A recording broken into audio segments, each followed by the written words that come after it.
Drama serial गिरफ्त की mega episode में बुशरा रूही के घर आती है और उससे आके कहती है कि दरवाज़ा खोलो। रूही दरवाज़ा नहीं खोलती पहले तो, फिर कहती है अब मेरा क्या कसूर है, तुम दरवाज़ा क्यों नहीं खोल रही। फिर रूही बड़ी दरवाज़ा खड़काने के बाद रूही दरवाज़ा खोल देती है और उसको अंदर ले आती है। वो कहती है कि सारे मामले में मेरा क्या कसूर है, मुझे तो कुछ पता ही नहीं था, तुम मुझे किस बात की सज़ा दे रही हो, मुझसे क्यों नाराज़ हो। तो रूही कहती है कि हाँ तो वो तुम्हारा भाई है ना, तो तुम भी वैसी हो जैसा तुम्हारा भाई है, तुम्हारे भाई ने इतना गलत किया है मेरे साथ, तुम क्या चाहती हो मैं तुम्हें फूलों के हार पहनाऊँ। वो कहती है कि भाई जो कुछ उसने किया वो उसका फेल था, मेरा कोई इसमें हवलदा खाने था, तो मेरी इतनी अच्छी दोस्तों के लिए एक ही दोस्त हूँ, मैं तुम्हें क्या छोड़ सकती हूँ। तो वो कहती है कि अपने भाई को समझाओ ना जाके, इस तरह की हरकतों से बाज रहे हैं, हमारे से इतना कर्जा उसने ले लिया है, इतने हमसे पैसे मांगे हैं, हमारे साथ इतना बुरा सलूक किया है और तुम आ जाती हो यहाँ पे।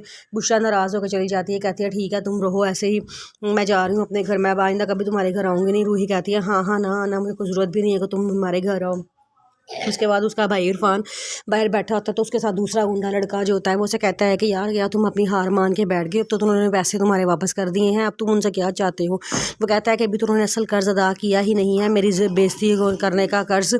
रूही के आगे हर बार मैंने अपना दिल तोहफे के तौर पर पेश किया, लेकिन हर बार उसने उसको कुचल के उसका बुरा हाल ही किया है, इसलिए मैं चाहता हूँ कि अब उनको ऐसी सज़ा दूँ, उनको ऐसा मकरूज़ करूँ कि वो सारी ज़िंदगी याद रखें। तो वो कहता है कि तुम ऐसा क्या करोगे। तो इरफान कहता है कि देखना मैं करता क्या हूँ, अभी मैं सोच रहा हूँ कि मुझे करना क्या चाहिए। तो वो उसका दोस्त बताता है कि यार मैंने तुम्हारी बहन बुशरा को रूह के घर से निकलते हुए देखा था, क्यों ना हम अपने मकसद के लिए बुशरा को इस्तेमाल करें। इरफान कहता है हाँ ये तो मैंने सोचा ही नहीं था।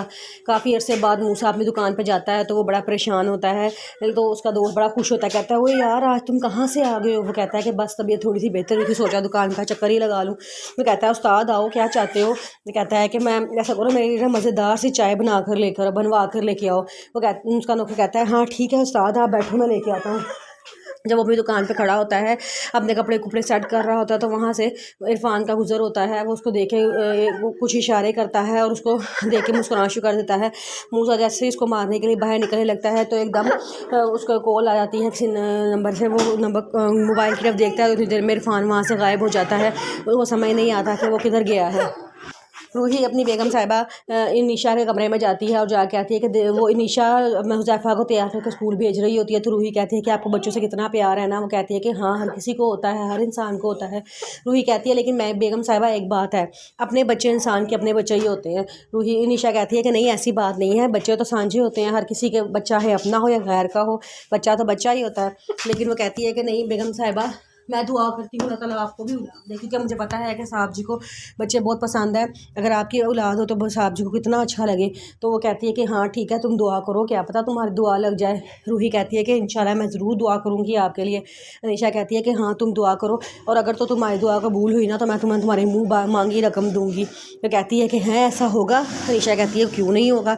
ये कह के अनीशा अपने कमरे से बाहर चल जाती है और रूही मुराद की तस्वीर के पास आके खड़ी हो जाती है और उस तस्वीर को देखना शुरू कर देती है। जब इरफान मूसा घर वापस आता है तो उसकी मम्मा कहती है बेटा तुम कहाँ गए थे, भी तुम्हारी तबीयत भी ठीक नहीं हुई है, तुम्हारी चोटें भी ठीक नहीं हुई, तुम कहाँ चले गए थे। वो कहता है कि मैं ज़रा दुकान पे गया था। उसकी मम्मा कहती है तो बेटे तभी तुम थोड़ी देर और रेस्ट कर लो, जब तुम मुकम्मल ठीक हो जाओगे तो इंशाल्लाह तुमने ही काम करना है। वो कहता है कि नहीं मामा घर बैठे बैठे मैं तंग आ गया था, मेरा दिल करता कि मैं थोड़ी देर के लिए बाहर निकलूँ घूमूँ फिरूँ, इसलिए मैं बाहर चला गया था। उसकी मम्मा कहती है चलो ठीक है बेटा जैसा तुम्हारी मर्ज़ी, तुम जो मर्ज़ी चाहो करो। मूसा की मामा आती हैं तो नसीमा को आके कहती हैं कि मेरा बेटा तुम्हारी बेटी की खातिर अपनी जान भी कुर्बान करने के लिए तैयार हो गया, लेकिन तुम्हारी बेटी इतनी सेल्फिश है कि उसको सिर्फ अपनी ही पड़ी होती है, उसको किसी की परवाह ही नहीं है। उसने एक दफ़ा भी आके उसका हाल नहीं पूछा। मैं ये नौकरी मैं मंगनी नहीं चाहती जहाँ पे मेरे बेटी की जान को ख़तरा हो। तुम्हारी बेटी तो ऐसी है कि इसके पीछे लड़के लगे हुए हैं, इसलिए मैं अपने बेटे की जान मज़ीद जो मुसीबत में नहीं डाल सकती, मैं ये मंगनी तोड़ के जा रही हूँ।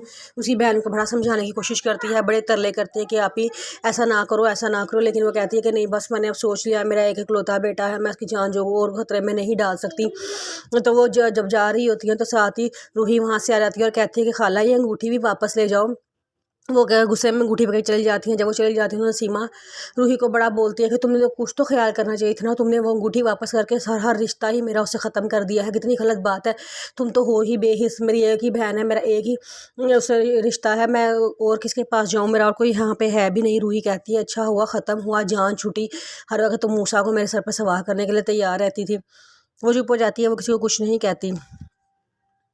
अनीशा ने कहीं काम से बाहर जाना होता है तो वो अपनी बेगम साहिबा से कहती है कि वो अपनी काम वाली से कहती है कि तुम ऐसा करना, मेरे हुज़ैफ़ा का ध्यान रख लेना, मैं जाके बाज़ार से कुछ सामान ले आती हूँ। वो कहती है कि हाँ बेगम साहिबा ठीक है। वहीं रूही बैठी होती है, वो कहती है कि मैं भी आपके साथ चलूँ, मैं कभी बड़े बड़े मॉल में नहीं गई, मुझे वहाँ ख़रीदारी नहीं आती, क्या मैं भी आपके साथ चलूँ।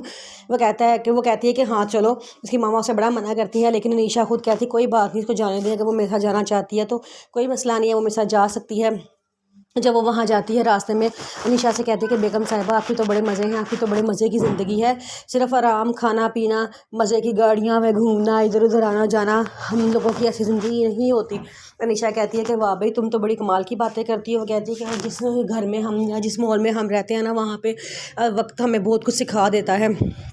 अनीशा कहती है कि हाँ लेकिन अभी तुम बहुत छोटी हो, अभी तुम्हें बहुत सी बातों का नहीं पता। वो कहती है कि हाँ हो सकता है। फिर उसके बाद वो उसके साथ मार्केट जाती है, वहाँ से बहुत सी शॉपिंग करके वापस आती है तो शहर में उसकी मामा कहती हैं कि रूही तुम ना हुज़ैफ़ा के साथ शहर में खेल लो, उसका ख्याल रखो, बेगम साहिबा जिम गई हुई हैं, वापस आने वाली होंगी तो उसके पास चली जाओ। कहती है अच्छा। और हुज़ैफ़ा के पास चली जाती है, हुज़ैफ़ा से खेल के थक जाती है, कहती है कि क्या मसला है, तुम तो कभी थकोगे नहीं, मैं थक गई हूँ, मैं बोर नहीं खेलना चाहती। लेकिन जब वो जैसे ही बाहर गाड़ी के हॉर्न की आवाज़ सुनती है फ़ौरन खड़ी हो जाती, कहती है आओ हुज़ैफ़ा खेले, ऐसा करते हैं आँख में चोरी खेलते हैं, मैं तुम्हें पकड़ती हूँ। वो हुज़ैफ़ा को पकड़ना शुरू कर देती है। वहाँ से मुराद गाड़ी लेके अंदर दाखिल होता है तो वो हुज़ैफ़ा और उसको खेलते हुए देखता है। जब वो हुज़ैफ़ा को प्यार करने के लिए उसकी तरफ जाता है तो अनीशा जान के मुराद को पकड़ लेती है ताकि, और ये ज़ाहिर करती है कि मुझे पता ही नहीं है। जब फिर एकदम मुराद को पीछे करता है, कहता है कि तुम किस तरह खेलते हो, पीछे हटो। तो कहती है सॉरी सर जी सॉरी, मुझे पता ही नहीं चला, मैं तो हुज़ैफ़ा को पकड़ ली थी। मुराद गुस्से में अंदर चला जाता है। मुराद अनीशा से कहता है कि तुम्हारी अगली अपॉइंटमेंट कब की है। वो कहती है कल 11 बजे की है। तो मुराद कहता है कि तुम तो डॉक्टर के पास चली जाओगी और 11 बजे हमारी बहुत अर्जेंट मीटिंग है वजी के साथ, तो हमें तो 12 बज जाएंगे ख़त्म होते होते। तो हुज़ैफ़ा को स्कूल से कौन लेकर आएगा। वो कहती है कि मैं रूही को ड्राइवर के साथ भेज दूँगी, रूही ड्राइवर के साथ जाके उस हुज़ैफ़ा को ले आएगी। मुराद कहता है कि वो बच्ची है तो उसको क्या पता इन चीज़ों का। तो वो कहती है कि हाँ मैंने माना कि वो अपनी माँ की तरह ज़्यादा तेज़ नहीं है, लेकिन उसको जो काम दिया जाता है वो उसको बड़ी ईमानदारी से हल करती है। तो वो कहता है कि अच्छा चलो ठीक है देख लो, तो जो तुम्हें बेहतर लगे वो कर लो। तो वो कहती है कि हाँ ठीक है, वो ले आएगी हुज़ैफ़ा को, कोई मसले वाली बात नहीं है। रूही सो रही होती है, दरवाज़ा खटखटा जा रहा होता है। रूही कहती है कौन है, अम्मा को तो उठ के देख ले। लेकिन उसकी अम्मा कहती है कि मैं कैसे देखूं, मुझे तो पता है। मैं उसके काफ़ी देर बाद उसकी मम्मा दरवाज़ा खोलती हैं तो बड़ा परेशान होती हैं और रूही को बड़ी आवाज़ देती हैं रूही बाहर आओ बाहर आओ। रूही कहती है अम्मा क्या क़यामत ही आ गई है, तुम हर वक्त पीछे ही पड़ी रहती है। उसकी मम्मा कहती हैं कि तुझे पता है तेरी दादी का गाँव से मुल्तान से पैगाम आया है। वो तो रूही कहती है इन्ना लिल्लाहि व इन्ना इलैहि राजिऊन। तो वो कहती है कि नहीं मरी नहीं है, तुम्हारी दादी ज़िंदा है, लेकिन उसने आखिरी सांसें ले रही है, वो मुझसे मिलना चाहती है आखिरी टाइम पे। तो रूही कहती है हाँ तो माँ चली जाना तू। तो उसकी मम्मा कहती है कि हाँ मैं चली तो जाऊँ, लेकिन यहाँ मेरे 100 काम है, मेरी जिम्मेदारियाँ कौन संभालेगा। वो कहता है कि रूही कहती है कि ना फिक्र ना करें, मैं संभालूंगी ना, आप मुझे हमेशा बीवी के घर छोड़ देना, मैं आपके सारे काम कर दूँगी आपके सके। वो कहती है कि अच्छा चलो ठीक है, तुमने पहली दफ़ा को ये समझदारी वाली बात की है। तो अनीशा कहती है कि बड़ी बात है, आज मैं जो चीज़ माँ से मांग रही थी खुद ही पेट में रख के माँ ने मुझे दे दी है।